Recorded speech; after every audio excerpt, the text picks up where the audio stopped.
आज एक भावुक फिल्म की बातें, एक संवेदनशील कहानी की बातें, एक कलात्मक, सार्थक और सुरीले विचार की बातें। आज एक ऐसी फिल्म की बातें जिसमें खलनायक कोई व्यक्ति नहीं, समाज की रूढ़ियां हैं। वैसे रूढ़ियां हर देश में हैं, कहीं रंगभेद की शक्ल में, कहीं जातिवाद के रूप में, कहीं भाषा विवाद की सूरत में, तो कहीं धर्म के भेस में। लेकिन आज बाइस्कोप की बातें एक ऐसी फिल्म को लेकर की जा रही हैं दोस्तों, जिसकी कहानी भारतीय समाज के सबसे बदसूरत चेहरे के इर्द गिर्द बुनी गई है। ये चेहरा है छुआछूत के कीचड़ में सना हुआ, और आज की फिल्म है सुजाता।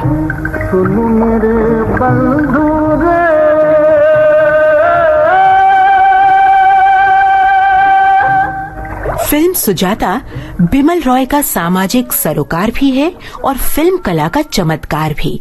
फिल्म सुजाता की जानकारियां और आलेख हम तक लाए हैं अशोक अय्यर, और फिल्म सुजाता की बातों को गीतों और संवादों में लपेटकर आप तक पहुंचा रहे हैं लोकेंद्र शर्मा।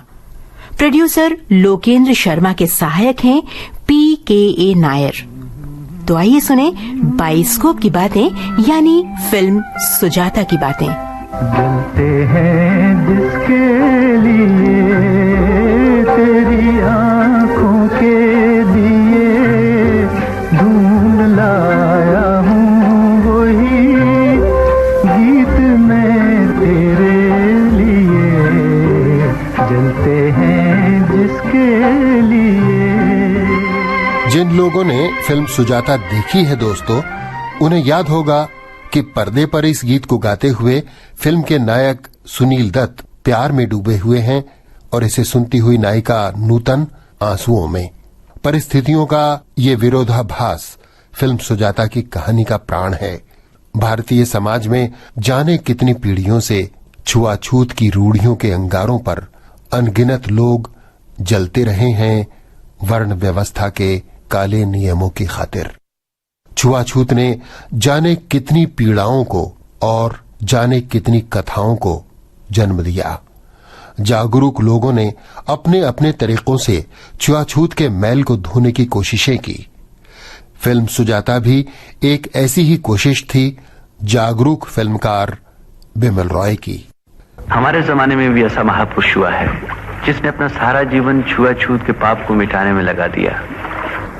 अहमदाबाद के आश्रम में गांधी जी ने लक्ष्मी को अपनी बेटी बनाकर रख लिया। उस अछूत लड़की के कारण लोगों ने आश्रम को चंदा देना बंद कर दिया, लेकिन गांधी जी अटल रहे। इंसान इंसान को अछूत समझे, और वो भी धर्म की आड़ लेकर। धर्म का इतना बड़ा अपमान वो नहीं सह सकते थे। फिल्म सुजाता के प्रमुख कलाकार थे नूतन, सुनील दत्त, तरुण बोस, सुलोचना, ललिता पवार और शशिकला। फिल्म के गाने मजरूह सुल्तानपुरी ने लिखे थे, और फिल्म के गीतों को अपने सुरीले संगीत से सजाने वाले संगीतकार थे सचिन देव बर्मन। काली घटा छाए मोरा जिया तरसाए, ऐसे में कहीं कोई मिल जाए, बोलो किसी का क्या जाए रे, क्या जाए रे, क्या जाए। काली घटा छाए मोरा जिया तरसाए। फिल्म सुजाता की कहानी सुबोध घोष ने लिखी थी, और सुबोध घोष को 1959 में फिल्म सुजाता के लिए और सन 1988 में फिल्म इजाजत के लिए बेस्ट स्टोरी राइटर का फिल्म फेयर अवार्ड मिला था। छुआछूत की समस्या को या उच्च जाति और निम्न वर्ग के प्रेम को आधार बनाकर समय समय पर और भी कई फिल्में आई हैं। इस कड़ी में सबसे पहले आजादी से पहले बनी फिल्म अछूत कन्या का नाम लिया जाना चाहिए। अछूत कन्या बॉम्बे टॉकीज की फिल्म थी। इसके निर्देशक थे फ्रांज ऑस्टिन, और नायक नायिका थे अशोक कुमार और देविका रानी।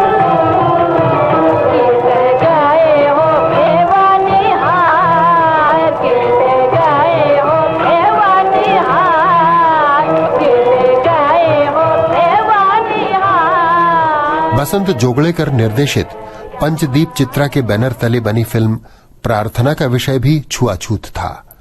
रजनीश और कानन कौशल इस फिल्म के नायक और नायिका थे।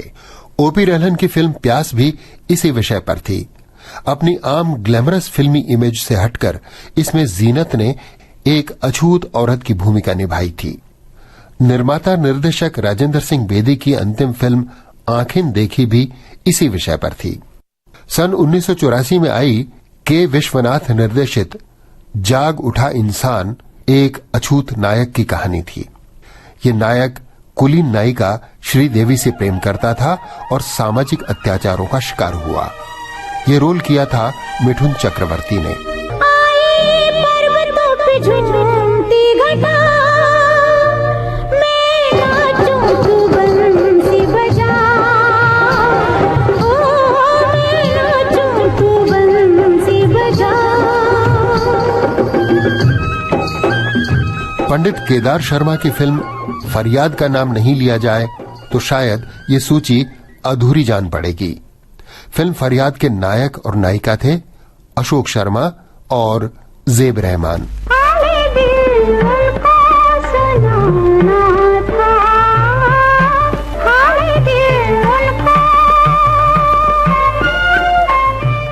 सन 1970 में आई फिल्म नया रास्ता में भी कुलीन नायक जितेंद्र समाज के ठेकेदारों की बनाई हुई दीवार को गिराकर अछूत नायिका आशा पारेख का हाथ थाम लेता है। पहुंच कर अश्क अपनी आंखों से मुस्कुराओ तो कोई बात बने, सर झुकाने से कुछ नहीं होगा, सर उठाओ तो कोई बात बने। अछूत समस्या पर वैसे तो फिल्में कई बनी हैं, लेकिन अगर पूरी तरह नहीं तो कई बार कई फिल्मों में एकाध पात्र के जरिए इस समस्या को छुआ कई बार गया है। बहरहाल अब हम आ जाते हैं आज की फिल्म सुजाता पर। सुजाता की शीर्षक भूमिका में थी नूतन। इस भूमिका के लिए उन्हें बेस्ट एक्ट्रेस का फिल्म फेयर अवार्ड भी मिला था। ये अवार्ड उनका दूसरा फिल्म फेयर अवार्ड था। पहला मिला था 1956 में फिल्म सीमा के लिए, लेकिन पुरस्कारों से परे भी नूतन में अभिनय के कई गुण थे। जानती हो तुम में सबसे बड़ा गुण क्या है? गुण? तुम में सबसे बड़ा गुण यही है सुजाता कि तुम में कोई गुण नहीं।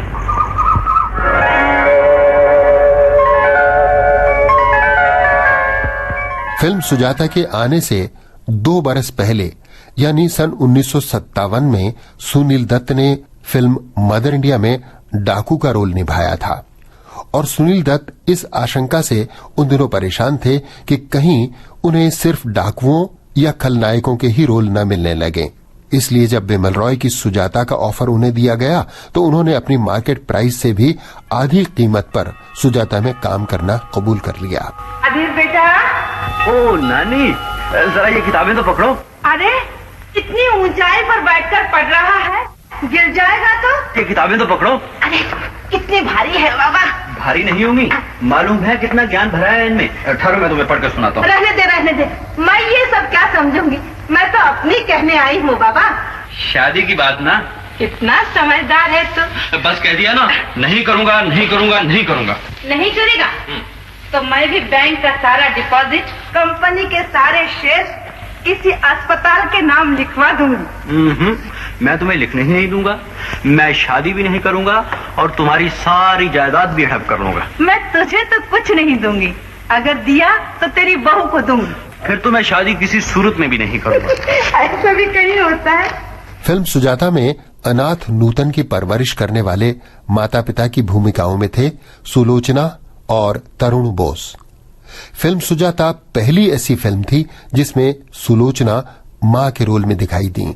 वे मराठी फिल्मों की एक कामयाब नायिका थीं और हिंदी में भी कुछ फिल्में बतौर नायिका कर चुकी थीं।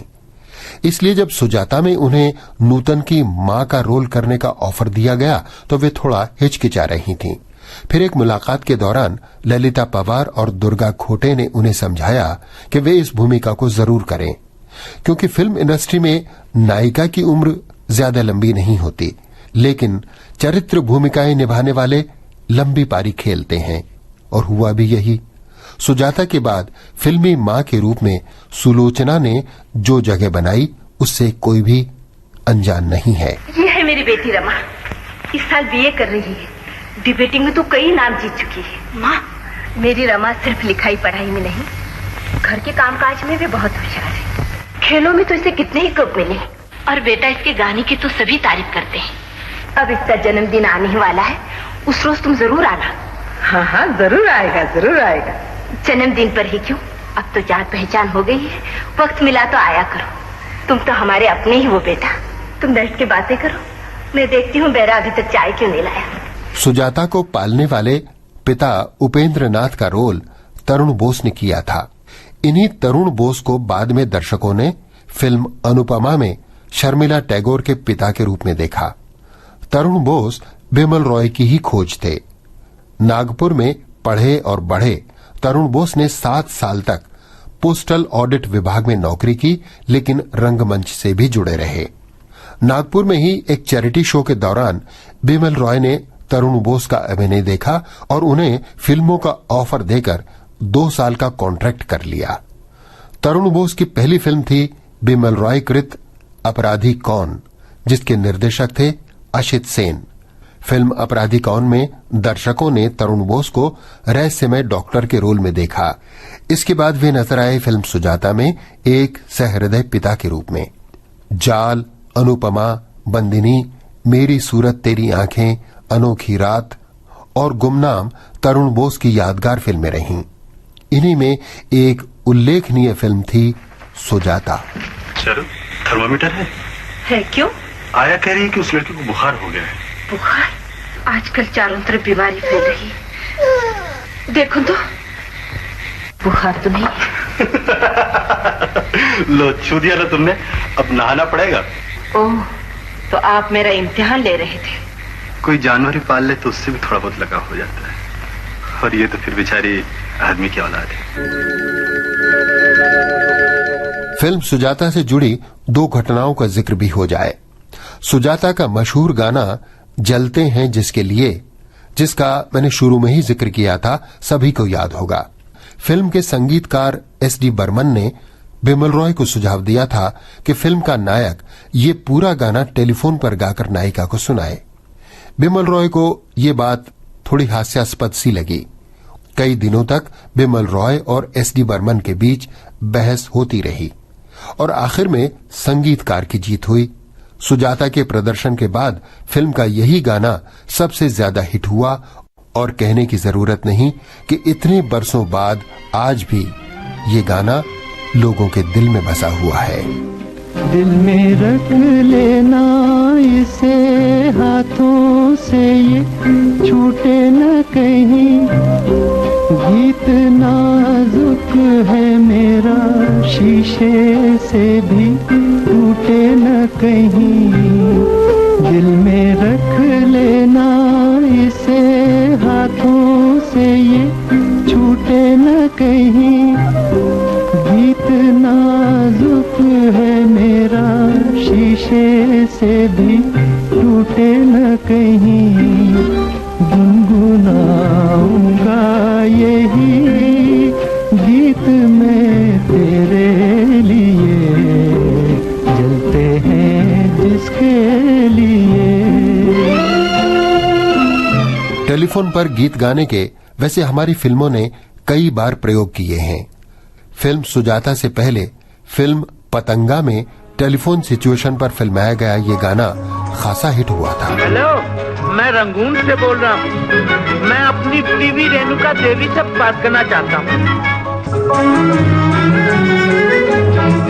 मेरे पिया, ओ मेरे पिया गए रंगून, किया है वहाँ से टेलीफोन। तुम्हारी याद सताती है, तुम्हारी याद सताती है, दिया में आग लगाती है। फिल्म सुजाता के टेलीफोन गाने के बाद टेलीफोन गीतों का जैसे रिवाज ही चल पड़ा और लंबे अरसे तक फिल्मों में टेलीफोन पर गाना सुनाते हीरो हीरोइन नजर आते रहे। फिल्म जुआरी में फोन पर हीरो की नींद को बद्दुआ देते हुए नायिका ने कहा, नींद उड़े से सोने वाले, नींद उड़ जाए तेरी, चैन से सोने वाले। फिल्म लीडर में दिलीप कुमार और वैजयंती माला भी फोन पर इस तरह बतियाए थे। आज कल शौक़े दीदार है, आज कल शौक़े दीदार दीदार है। क्या करूं मैं अगर प्यार है, क्या करूं मैं अगर प्यार है, प्यार है, प्यार है। फिल्म वक्त में साधना और सुनील दत्त ने भी इजहारे दिले हाल के लिए टेलीफोन का सहारा लिया था। मैंने देखा है कि फूलों से लदी शाखों में तुम लचकती हुई यूं मेरे करीब आई हो। फिल्म लगान से ख्याति पाने वाले निर्देशक आशुतोष गोवरीकर की पहली फिल्म पहला नशा में भी दीपक तिजोरी और रवीना टंडन फोन पर रोमांटिक अंदाज में कुछ इस तरह गाते हुए नजर आए थे। हेलो, तू है हसीना मैं हूँ दीवाना, ओ जाने जाना ये तो बताना, ऐसी अकेली रातों में मुझे नींद ना आए क्या करूँ।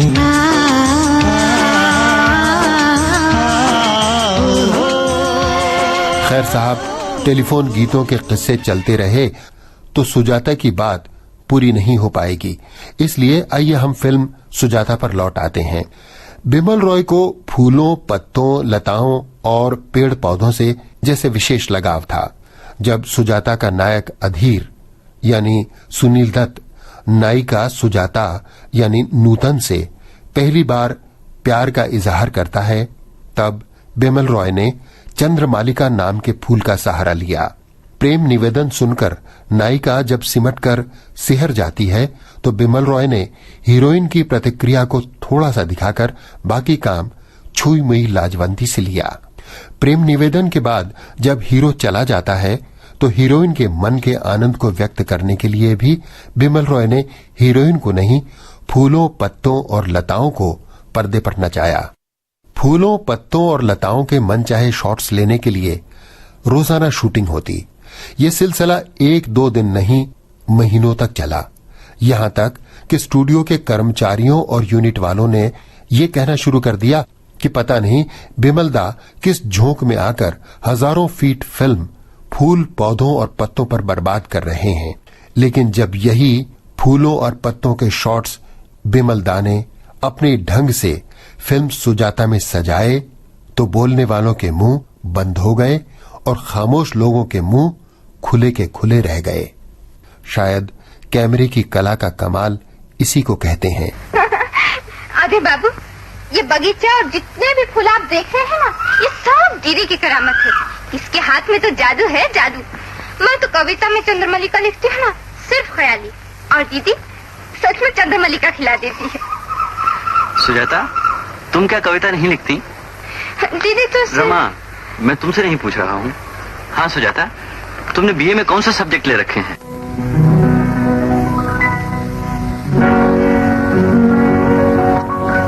सुजाता के निर्माण से जुड़ी इन बातों के बाद आइए अब हम चलते हैं फिल्म सुजाता की कहानी पर। रेलवे इंजीनियर उपेंद्र नाथ चौधरी यानी तरुण बोस का अपनी पत्नी चारू यानी सुलोचना और नन्ही बिटिया रमा के साथ एक सुखी घर संसार था। सभी कुछ शांत चल रहा था, लेकिन तभी एक दिन ये बच्ची हुजूर, इसकी बच्ची है ये, आपके टोले कुली बुद्धन की बच्ची। बुद्धन आज काम पर क्यों नहीं आया?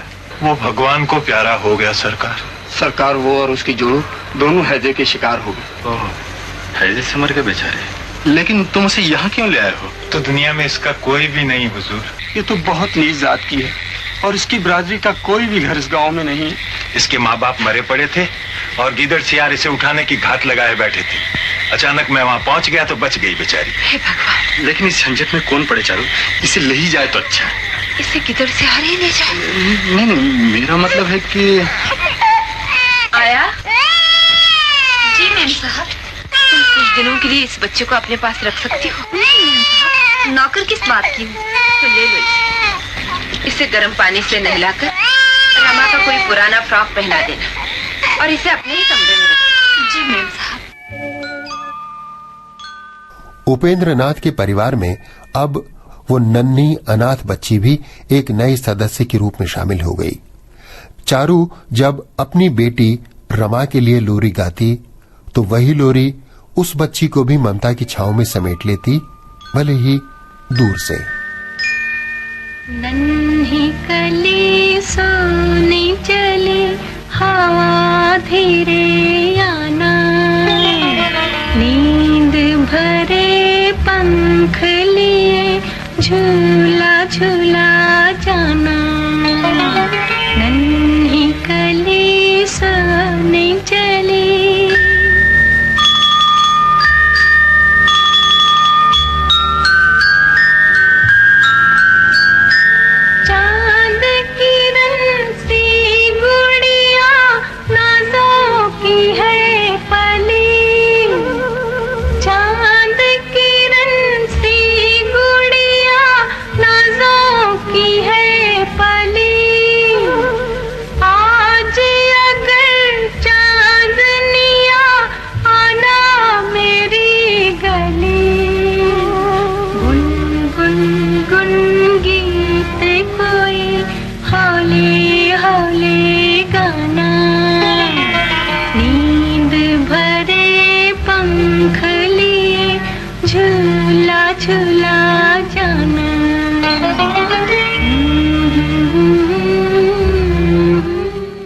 एक दिन उस बच्ची का नामकरण भी हो गया, लेकिन किसी समारोह में नहीं, बस यूं ही एक घटना के जरिए। कौन, रमा रो रही है या सुजाता? सुजाता? हाँ, वो बुद्धन की बेटी। वाह, आपने तो हंसी हंसी में उसका नाम संस्कार भी कर डाला। क्यों, नाम खराब रखा है क्या? हाँ? नहीं नहीं नहीं, खराब नहीं, पर बात वही हुई, आंख के अंधे और नाम नैनसुख, नीच जाति की लड़की, और आपने नाम रख दिया सुजाता। बस यही मुंह पर आ गया और क्या। सब कुछ ठीक ठीक चल रहा था और शायद चलता ही रहता, लेकिन तभी एक दिन बुआ जी यानी ललिता पवार आ पहुंची। ये बुआ जी उपेंद्र परिवार की कोई रिश्तेदार तो नहीं थी, मगर उनके बहुत करीब थीं और स्वभाव से बहुत रूढ़िवादी और दकियानुसी ख्यालों की थी। चारू, बुआ जी को तो जानती हो, जात पात छुआछूत को लेकर कितना झमेला करती है। ऐसा कह दो उस अछूत लड़की को जरा उठी में रखें, उनके सामने ना पड़ जाए कहीं। मगर होनी भला कैसे टलती। जिस बात को उपेंद्र और चारू बुआ जी से छुपाना चाह रहे थे, वही बात जाहिर हो गई। ये अंदर कौन रो रहा है? क्या तुम्हारे जुड़वा बच्चे हुए हैं? तुमने तो मुझे लिखा ही नहीं। जी जुड़वा नहीं, वो है हमारी बेटी रमा। तो ये कौन है? इसके माँ बाप अचानक हैजे से मर गए, इसलिए। लेकिन किसी अच्छे खानदान की तो है ना? जी नहीं, अछूत है। अछूत? मुझे तुमसे ये उम्मीद नहीं थी। कितने बड़े खानदान के हो बात तो सुनिए बुआ जी। मुझे कुछ नहीं सुनना। अगर मुझे पता होता कि किसी नीच जाति के बच्चे को उठाकर घर में रखे हुए हो तो मैं यहाँ आती ही नहीं। इस चर्चा के बाद उपेंद्र और चारू के मन में भी नन्ही सुजाता को घर से अलग कर देने की बात घर कर गई। चौकीदार कह रहा था कि सुजाता की बिरादरी का कोई आदमी मिल गया है, कल आकर उसे ले जाए। चौकीदार सुजाता को ले जाने के लिए जिस शख्स को लाया, उस शख्स की हालत देखकर उपेंद्र और चारू के पैरों के तले की जमीन जैसे खिसक गई। ले ले रे इस छोकरी को। सिर्फ छोकरी को लेके क्या करूंगा मैं? है? जो बात हुई थी ना पूरी याद है तुझे? फोकट में मैं इस लड़की को क्यों साथ ले जाऊंगा? आपको शराब पी रखी है क्या? जी। अबे डर का क्यों है? कहते पी है, पिए तो अपने पैसे की पी है।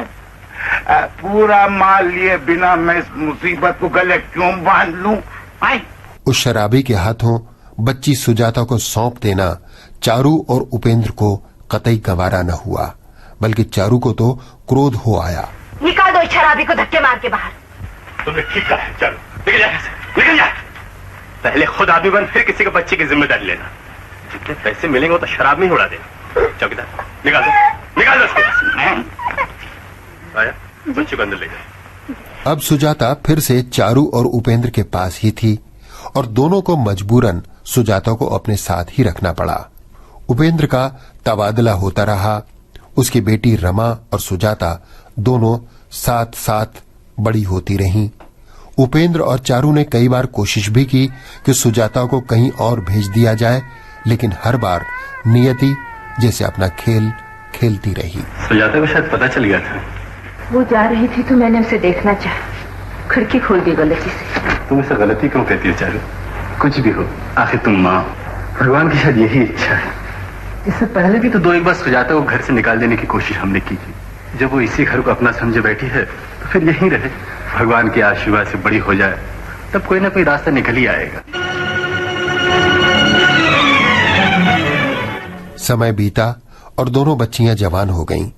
उपेंद्र की अपनी बेटी रमा यानी शशिकला शोख और चपल तरुणी बनी और पाली गई बेटी सुजाता यानी नूतन एक शांत, गंभीर और सौम्य युवती।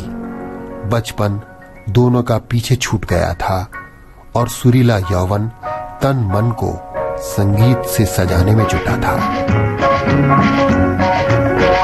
बचपन के दिन, बचपन के दिन, बचपन के दिन भी क्या दिन थे, हाय हाय, बचपन के दिन भी क्या दिन थे, उड़ते फिरते तितली बन के, बचपन के दिन भी क्या दिन थे, उड़ते फिरते तितली बन के, बचपन।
बरसों बाद एक बार फिर उपेंद्र और चारू की बुआ जी से मुलाकात हुई।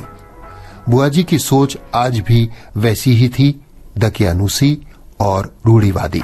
अभी तक उस नीच जाति की अछूत लड़की को तुमने घर से नहीं निकाला, यहाँ तक लाद लाया हो। उसे फेंक कहाँ देते बुआ जी, अब तो हमारी घर की लड़की सी ही हो गई है। ऐसी बात जबान पर मत लाओ, कितना बड़ा खानदान है तुम्हारा। करते बुआ जी, लाचारी ही समझ लीजिए इस मामले। उस अछूत लड़की को घर में रखोगे तो तुम्हारी अपनी बेटी रमा के शादी में कोई अड़चन उठ खड़ी हो सकती है। ये खटका तो मेरे मन में भी उठा था बुआ जी, लेकिन करें क्या, कुछ समझ में नहीं आता। चारू ये कभी नहीं भूल पाई कि सुजाता उसकी अपनी बेटी नहीं है, एक अछूत लड़की है जिसे उन्होंने सिर्फ पाला पोसा है। मगर उपेंद्र सुजाता से बेटी जैसा ही प्यार करता था। सुजाता और रमा में तो सगी बहनों से भी बढ़कर प्रेम था। ए सुजाता, सुन, पहले दीदी कह के पुकार, फिर सब सुनूंगी। अच्छा बाबा दीदी, अब बोल क्या है? आहा, ये क्या जान है? कल तूने मुझे मारा था। अच्छा जरा सब्र तो कर, पहले बापू को चाय दे आओ, फिर मजा चखाती हूँ तुझे। चारू के मन में सुजाता बेटी नहीं, सिर्फ बेटी जैसी ही थी। और घर में जब कोई मेहमान आता तब मन की ये बात होठों पर भी आ जाती। ओह, तो ये है तुम्हारी बेटी? वाह वाह वाह, जैसे साक्षात माँ लक्ष्मी। क्या है माँ? रमा, ये सुजाता मेरी बेटी जैसी।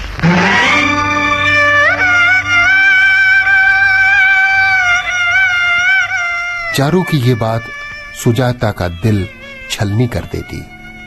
बेटी जैसी क्यों, बेटी क्यों नहीं?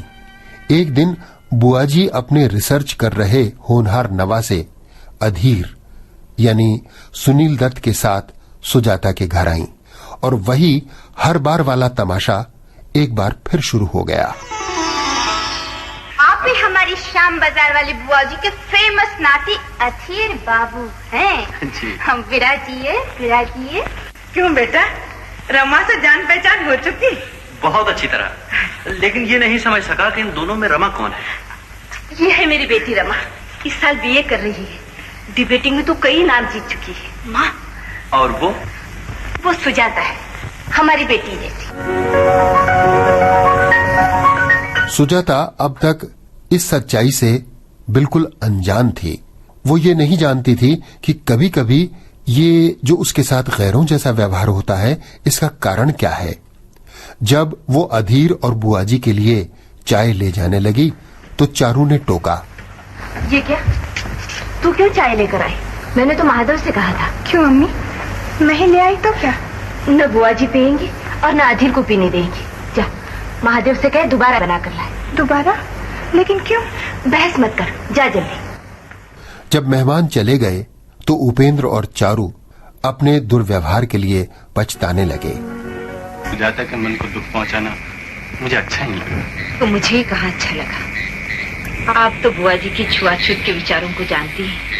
अगर सुजाता चाय लाती तो ना तो खुद बुआ जी पीती ना अधीर को पीने देती। चारू और उपेंद्र के पास स्वयं को समझाने के लिए एक तर्क था, लेकिन सुजाता के दिल से अपमान की कसक मिट नहीं पाई। अपने अस्तित्व की सच्चाई से अनजान सुजाता सीधे चारू के सामने जा खड़ी हुई। अम्मी, मैं कौन? आज अचानक ये बात क्यों पूछ रही है? मैं ये जानना चाहती हूँ कि मैं हूँ कौन। क्यों, किस लिए?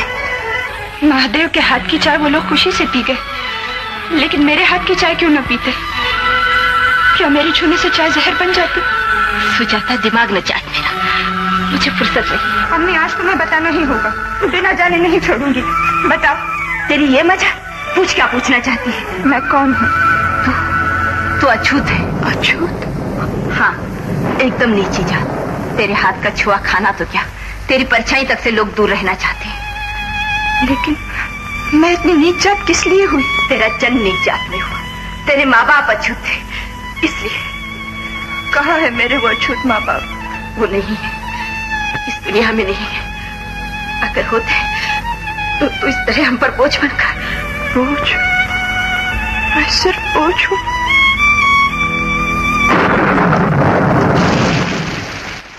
सच्चाई जानकर सुजाता पर जैसे बिजली सी आ गिरी। उपेंद्र ने उसके दर्द को महसूस किया। सुजाता, देख तू अपनी अम्मी को गलत न समझ बैठी हो। दरअसल वो बहुत ही... क्यों मुझे शर्मिंदा कर रहे हैं? मैं क्या समझती नहीं?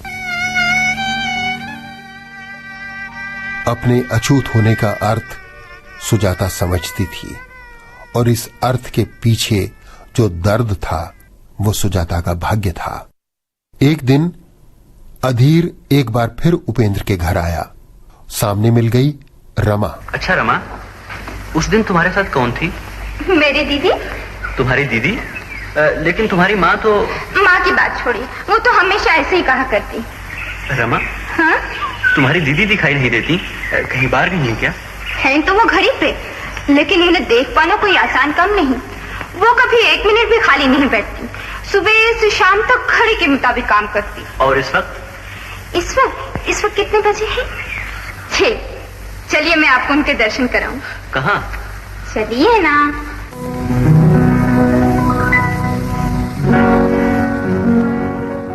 सुजाता में न जाने ऐसा क्या था कि अधीर बार बार उसी की तरफ खींचा चला आता। जानती हो तुम में सबसे बड़ा गुण क्या है? गुण? हाँ, तुम में सबसे बड़ा गुण यही है सुजाता कि तुम में कोई गुण नहीं। बुआ जी कैसी है? मेरी बात का यही जवाब है क्या? तो फिर क्या कहूँ, बताइए। मुझ में क्या गुण है यही बता सकती हो? आप में तो ढेरों गुण भरे पड़े हैं, उन सब का बखान करने की शक्ति मुझ में नहीं। अच्छा, तो मुझ में दोष क्या है यही बता दो। दोष? हाँ। मैं नहीं जानती, समझ भी नहीं सकती। नहीं समझ सकती? मेरा सबसे बड़ा दोष है सिर्फ तुम्हें देखने के लिए यहाँ चले आना।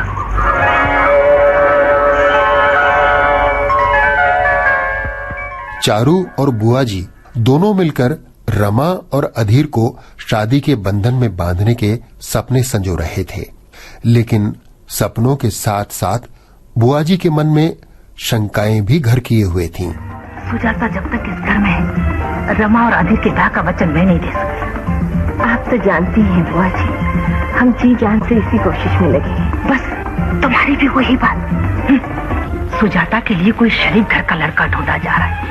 अरे छोड़ो भी, छोटी जात में सब चलता है। तुम्हारे बस की बात नहीं। मैं ही अपने ड्राइवर से कह के उसके लिए कोई एक लड़का ढूंढवा दी। और फिर रमा का बर्थडे आया। अपने जन्मदिन पर रमा अपनी सहेलियों के साथ खुशियों से सराबोर थी। सहेलियां गा रही थीं और रमा का मन नाच रहा था। तुम जियो हजारों साल, साल के दिन को 50,000। तुम जियो हजारों साल, साल के दिन को 50,000।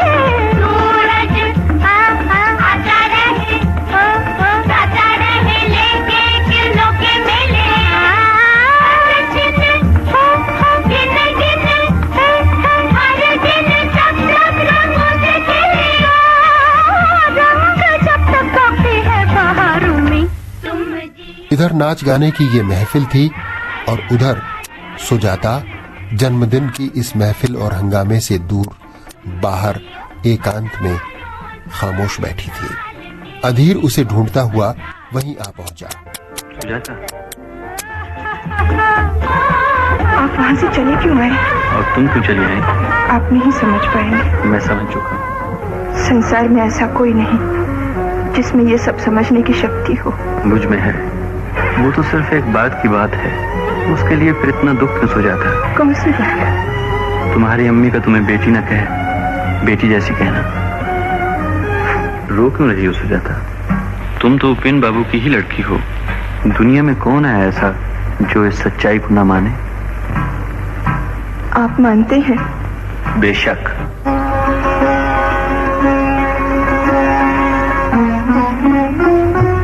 एक बार फिर कहिए। एक बार क्या, मैं 1000 बार कहूंगा। सच्चाई यही है कि तुम उपेन बाबू की बेटी हो।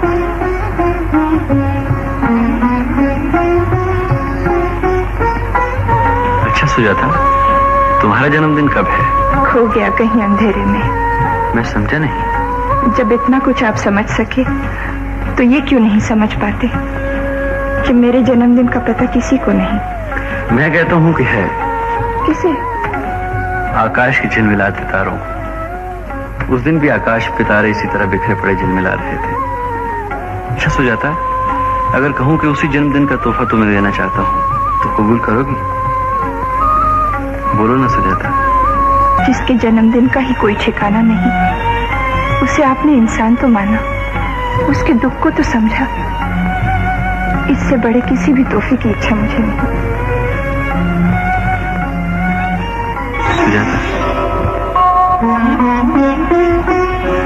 लेकिन बड़ा डर लग रहा है। इतना सुख शायद मैं सह न सकूंगी। अधीर के प्यार ने सुजाता की जिंदगी में जैसे खुशबू भरनी शुरू कर दी। तन मन पर काली घटाओं ने उमंगों के रंग भरने शुरू कर दिए। काली घटा छाए मोरा जिया तरसाए, ऐसे में कहे कोई मिल जाए। बोलो किसका क्या जाए रे, क्या जाए रे, क्या जाए। काली घटा छाए मोरा जिया तरसाए, उसकी राहें तो कुंतल मलाती फिरूं, हर आहट पे नैना बिछाती फिरूं, उसकी राहें शकुंतल मनाती फिरूं, हर आहट पे नैना बिछाती फिरूं, वो जो आएगा कल न क्यों आज आए, मेरा मन बसाए किसी का क्या जा, काली घटा छाए मोरा जिया तरसाए, ऐसे में कहीं कोई मिले जाए, बोलो किसी का क्या जाए रे, क्या जाए रे, क्या जाए, काली घटा छाए मोरा जिया तरसाए। रमा अपने कॉलेज में एक ड्रामे में रोल कर रही थी। सुजाता ने भी वहीं कॉलेज में खुशी खुशी ड्रामा देखने का इरादा किया, लेकिन सुन सुजाता, आज वो रमा के कॉलेज में ड्रामा है ना? हाँ अम्मी, मुझे याद है। मैं वो खादी की गुलाबी रंग की साड़ी पहन कर जाऊंगी। देख सुजाता, वहाँ बुआ जी भी आएंगे और तुम। मैं नहीं जाऊंगी। अधीर भी नाटक देखने आया था, लेकिन उसने जब सुजाता को वहां नहीं देखा तो वो सचमुच अधीर हो उठा।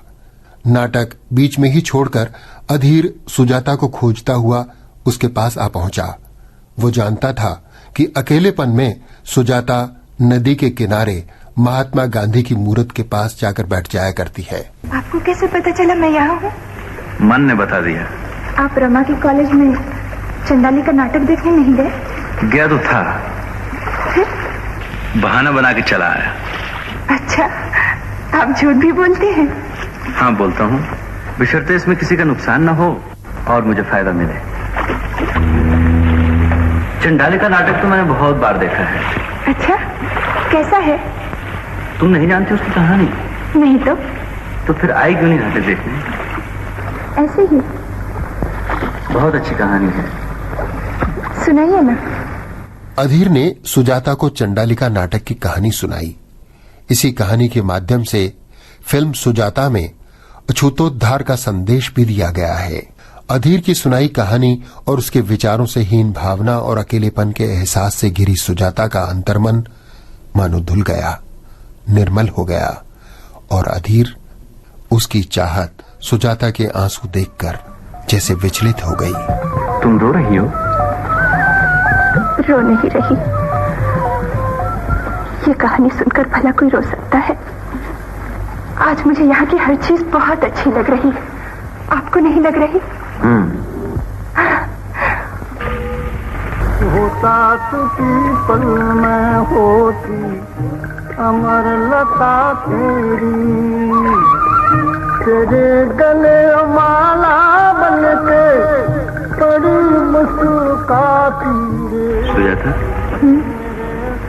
तुम मुझे इतनी अच्छी क्यों लगती हो?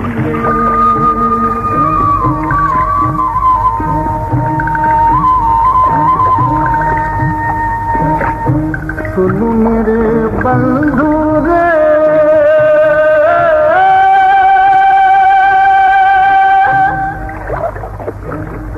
सुनो मेरे मितवा, सुनो मेरे साथ। अधीर के प्यार में डूबी सुजाता ने अभी अपनी खुशियों को दामन में ठीक से समेटा भी नहीं था कि उस पर जैसे बिजली सी आ गिरी। उसने चारू और उपेंद्र की बातें सुनी। सुजाता के लिए बुआ जी ने लड़का तो खोज ही लिया है, अब देर करना ठीक नहीं। लेकिन उम्र से कुछ ज्यादा है। कम उम्र का लड़का कहाँ से मिलेगा? आज अधीर का ड्रामे से अचानक उठकर चल देना मुझे बहुत बुरा लगा। इसमें बुरा मानने क्या बात है?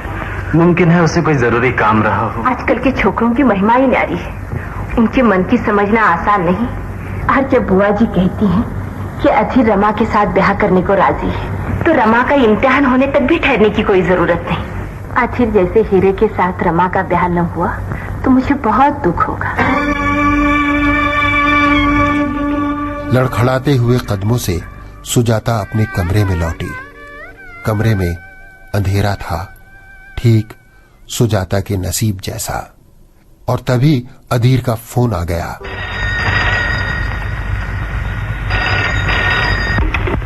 हेलो। अरे सुजाता, अभी तक तो मेरा मन सुरों में ही डूबा हुआ था, अब बोल भी मिल गए। लो सुनो। जलते हैं जिसके लिए तेरी आंखों के दिए, ढूंढ लाया हूँ वही गीत मैं तेरे लिए। जलते हैं जिसके लिए।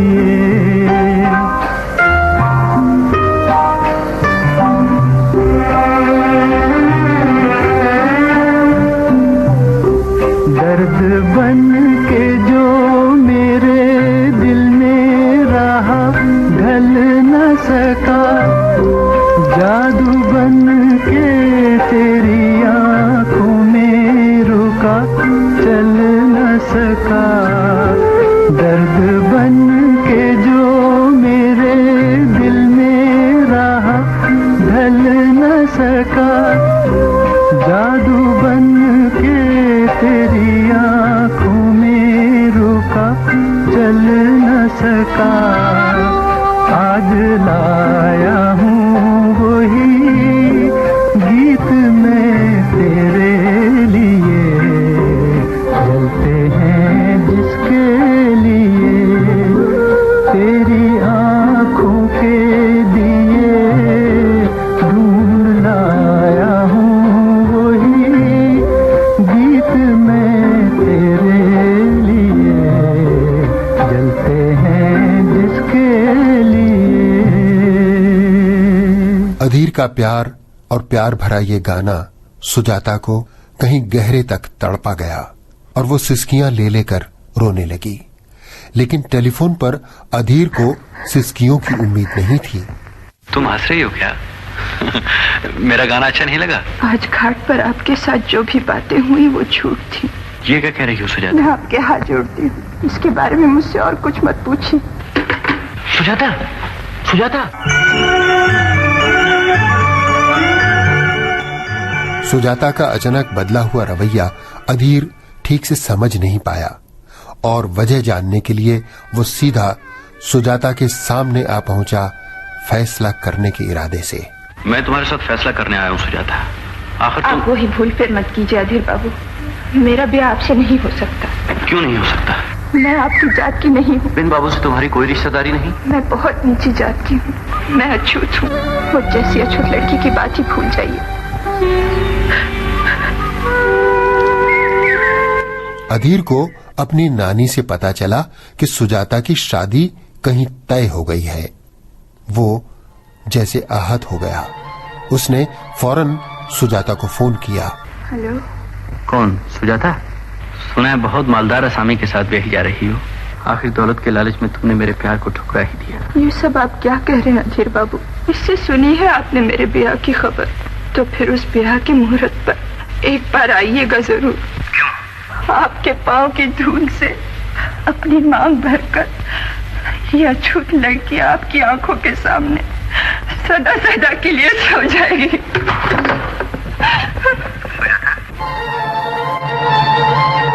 और फिर नए जमाने के खुली सोच वाले अधीर ने अपनी नानी पर अपना इरादा जाहिर कर दिया। नानी? बोलो बेटा। क्या सच तुम यही चाहती हो कि मैं जल्दी शादी कर लूं? अरे मैं उसी दिन के लिए तो जी। तो शुरू करो तैयारी। झुक झुक झुक। लेकिन रमा का इम्तिहान? रमा से नहीं, मैं सुजाता से ब्याह करना चाहता हूँ। मेरे ठाकुरों के सामने खड़ा होकर उस अछूत लड़के से ब्याह करने की बात मुंह से निकाल रहा है। सुजाता को क्या तुम्हारे ठाकुर ने नहीं किसी और ने बनाया है? इंसान से नफरत करना सबसे बड़ा पाप है नानी। उस लड़की से तेरा ब्याह कभी नहीं हो सकता। उसका जन्म अछूत के घर हुआ है। तो क्या जन्म ही सब कुछ है? अच्छा, अगर किसी ब्राह्मण की लड़की को कोई शूद्र पाले तो तुम उसे ब्राह्मण मान लोगी? कभी नहीं। उसकी जात तो गई, वो अब शूद्र की लड़की हो गई। फिर तो मैं कहूंगा कि सुजाता भी ब्राह्मण की लड़की हो गई, क्योंकि उपेन बाबू जैसे खानदानी ब्राह्मण के यहाँ वो पली। असल में कोई भी आदमी जन्म से नहीं अपने संस्कारों से छोटा बड़ा होता। आखिरी फैसला सुन ले, उस लड़के से तू ब्याह नहीं कर सकता। फिर मेरा भी आखिरी फैसला यही है कि मैं सुजाता के अलावा और किसी से ब्याह नहीं करूंगा। अधीर का इरादा पत्थर की चट्टान की तरह अडिग था। अपने इरादे के लिए वो सब कुछ और सबको छोड़ सकता था। मालकिन, छोटी मालिक चले जा रही हैं। हम भगवान, जीवन के अंत में अब ये कौन सी परीक्षा ले रहे हो? मैं हार मानती। तू मत जा बेटा, मैं हार गई। हारी हुई अधीर की नानी यही बात बताने के लिए चारू के पास पहुंची। मैं ये कहने आई थी, अधीर बहुत जल्द शादी करना चाहता है। सच? ये तो शुभ समाचार है बुआ जी। लेकिन रमा का इम्तिहान जो सर पर आ गया है। रमा से नहीं, अधीर सुजाता से शादी करना चाहता है। सुजाता? क्या अधीर ये नहीं जानता कि सुजाता अछूत है? सब पता है मुझे। लेकिन आप क्यों कर इतने बड़े अनाचार को चुप सहने के लिए तैयार हो गई? मैं हार गई बच्चा, बिल्कुल हार गई। वो आजकल की हवा में पड़ा, हम उसे रोक नहीं सकते। चारू सुजाता और अधीर की चाहत की बात जानकर क्रोध से तिल मिला उठी। अधीर का क्या दोष है? दोष है उस नागन जो हमारे लाड प्यार का, हमारे स्नेह का इस तरह से बदला चुकाने के लिए अभी तक इस घर में जमी बैठी। ओह चारू, भड़क क्यों रही हो? सुन लो, आखिर है तो हमारी बेटी जैसी। अपने बेटे के हक छीनने वाली रान की सुहाग में नहीं ला सकूं। अम्मी, खबरदार, मैं तेरी अम्मी नहीं हूँ। चली जा यहाँ से, चली जा। मैं जिंदगी भर तेरा मुंह नहीं देखूंगी। जिंदगी भर मुंह नहीं। चारू, चारू, माँ को क्या हो? मालकन, चलो चलो उनको कमरे में ले चलो। गुस्से से बिफरी हुई चारू ने अपना संतुलन खो दिया। सीढ़ियों पर उसका पैर फिसला और लुढ़क कर नीचे आते आते वो बुरी तरह घायल हो गई।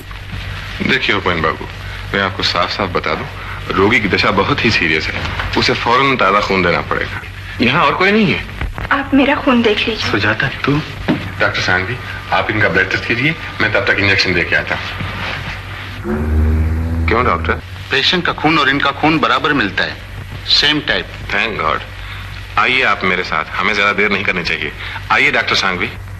सुजाता की नसों में दौड़ता हुआ खून नलियों से होता हुआ चारू के बदन में पहुंचा और इस लहू ने मौत को पीछे धकेल दिया। चारू के प्राण लौट आए। सुजाता ने हरा दिया चारू। किसे? हम सबको। तुम्हें खून देने की जरूरत आ पड़ी थी, मेरा, अधीर का, यहाँ तक कि रमा का खून भी तुम्हारे खून के साथ नहीं मिला। क्या मतलब? सुजाता ने अपना खून देकर मुझे उठो मत चारू, उठो मत, लेटी रहो। लेकिन सुजाता का और मेरा खून एक ही जैसा कैसे हुआ? इसका जवाब तो सिर्फ भगवान ही दे सकते हैं। शायद वो सबको एक ही नजर से देखते हैं। हार हो गई चारू, अपना खून देकर। तुम्हारी जान बचा लेने के बाद सुजाता पर हमारा कोई कर्ज बाकी नहीं रहा। उसने हमारे सारे एहसानों का बदला चुका दिया। सच है। उपेंद्र के अनुसार सुजाता ने सारे एहसान चुका दिए थे, लेकिन सुजाता अभी भी इस परिवार की खुशियों की खातिर अधीर से कोई रिश्ता नहीं रखना चाहती थी। क्या वही सच चुके रहेगा? हमारा निश्चय बदल नहीं सकता। आपने बुआ जी को फजूल यहाँ भेजा, मैं प्यार नहीं कर सकती। क्यों? सुना नहीं आपने?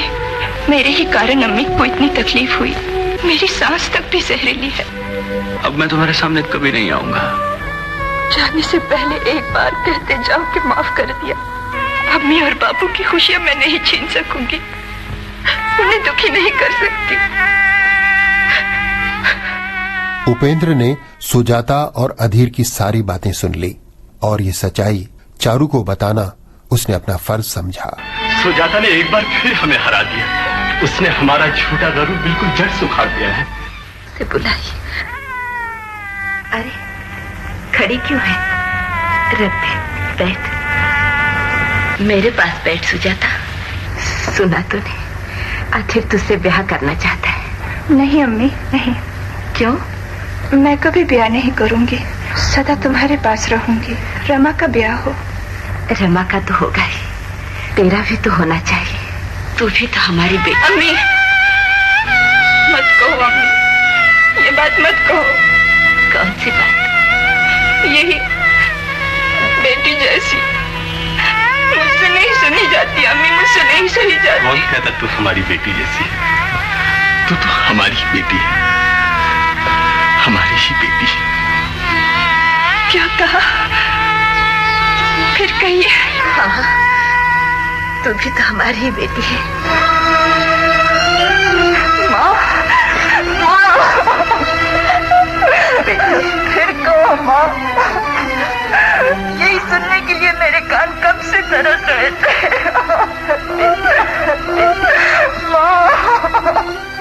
सुजाता और अधीर की शादी चारू और उपेंद्र ने बड़ी धूमधाम के साथ की और विदाई के अवसर पर उपेंद्र ने भरे हुए दिल और रुंधे हुए गले से कहा, तुझे इस घर से निकाल देने की कोशिश हम लगातार करते रहे पर नाकामयाब रहे। आखिर आज तुझे हम सचमुच ही निकाले दे। अम्मी,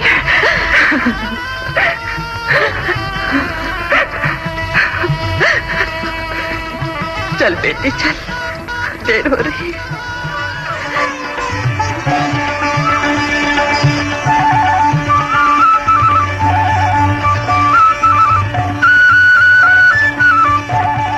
सुजाता की कहानी ये साबित करती है दोस्तों कि छूत और अछूत की समस्या को मानव ने अपने ओछे स्वार्थों की खातिर बनाया है। दिलों के इंसानी रिश्ते इस भेद को कतई मंजूर नहीं करते। आइए चलते चलते अब उन अवार्ड्स और सम्मानों की भी बातें हो जाएं जिन्हें फिल्म सुजाता ने पाया। फिल्म सुजाता को 4 फिल्म फेयर अवार्ड्स मिले थे। बेस्ट फिल्म, बेस्ट एक्ट्रेस नूतन, बेस्ट डायरेक्टर बिमल रॉय और best story writer Subodh Ghosh. Film Sujata को 1959 में राष्ट्रपति का पुरस्कार भी मिला और ये फिल्म 5 क्लेयर पुरस्कारों से भी नवाजी गई। सन 1960 में कांस में फिल्म फेस्टिवल के लिए भारतीय प्रविष्टि के रूप में भी सुजाता गई और भारत को गौरव दिलवाया।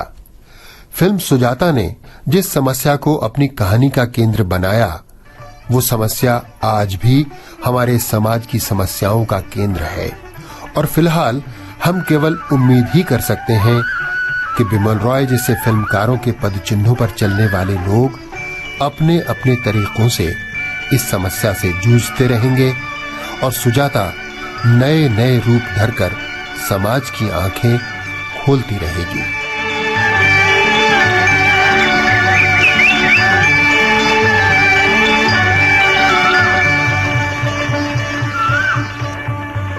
दोस्तों, बाइस्कोप की बातें आज हुई बिमल रॉय की फिल्म सुजाता को लेकर।